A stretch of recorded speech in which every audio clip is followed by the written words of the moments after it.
Alors le projet Intégramap, c'est en fait une sorte de rêve. Aujourd'hui, dans la communauté scientifique, mais tout simplement pour les citoyens, il y a tout plein d'outils de recherche d'informations, comme Google, comme tous ces outils, mais plus spécifiquement, on a des outils comme Medline, PubMed, qui permettent d'aller vraiment chercher dans la littérature médicale. Évidemment, c'est en anglais, ça vient de partout dans le monde, c'est pas toujours très accessible, éventuellement, c'est pas très validé non plus. Et l'idée d'Intégramap, c'est de faire une sorte de Google français qui se concentrerait sur la production de la Suisse romande, en tout cas francophone, qui serait accessible à tout un chacun et qui permettrait de façon simple de poser des questions. Et le système, en ayant indexé des ressources de la région et construites localement, pourrait essayer de répondre à ces questions.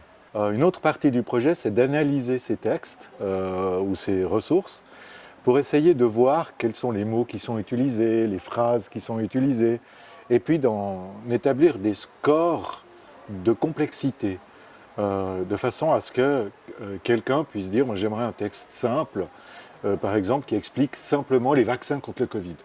Et puis d'autres, peut-être, ils ont déjà lu des tas de choses simples et ils veulent des explications plus profondes, et donc de pouvoir comme ça naviguer dans plusieurs dimensions du contenu, de la complexité, voire d'une région plus spécifique. J'aimerais connaître un expert de ma région, ou j'aimerais avoir une ressource sur l'acupuncture dans ma région.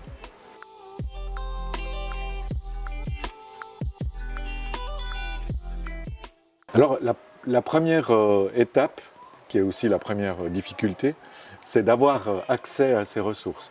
Alors on a des discussions, enfin on a déjà commencé à travailler avec la revue médicale de la Suisse romande pour pouvoir accéder à leurs documents, et ça c'est bien avancé, enfin c'est en cours, donc c'est déjà une première très grosse ressource, probablement la plus grosse.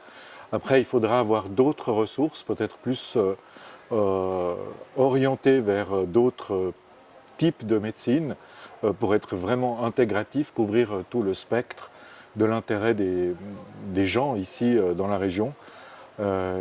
Mettre en place une sorte de comité qui permet de dire quelles sont les ressources qu'on va prendre, quel que soit leur modèle médical.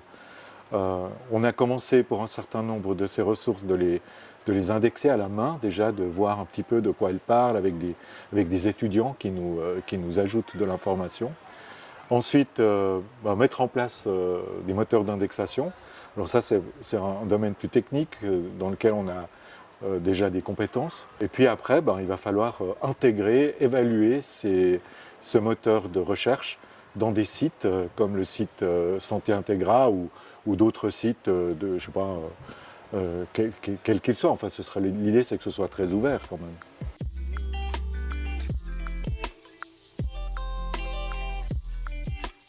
Dans cette initiative, ce projet, il a le rôle d'essayer de façon neutre, mais aussi de façon systématique, de colliger ce qu'on produit comme information dans la région et en français. En français déjà, parce que les gens qui veulent accéder à de l'information sur la médecine intégrative et ses différents piliers ne parlent souvent pas de manière courante l'anglais ou les ressources qu'on peut trouver aujourd'hui sur Google par exemple, mais aussi des ressources qui sont fiabilisées, pas juste fiabilisées parce qu'il y a des professeurs de médecine qui ont dit que c'était une bonne ressource, mais fiabilisées selon diverses méthodes, selon les modèles qui sont en vigueur dans ces différentes manières d'envisager la médecine, de pouvoir les lire, les choisir et naviguer dans ces ressources librement en fait, avec leur propre choix.